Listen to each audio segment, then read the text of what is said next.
Akbar, La ilaha illallah, Allahu Akbar, Allahu Akbar, walillahil hamd.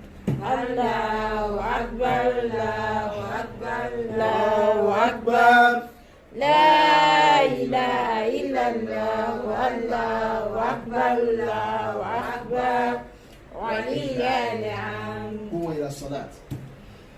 What is Qumila Salat? Stand up, let's pray. Millet times की वीडियोस देखने के लिए यहाँ क्लिक करके सब्सक्राइब करें और हाँ, बेल आइकन जरूर दबाएं।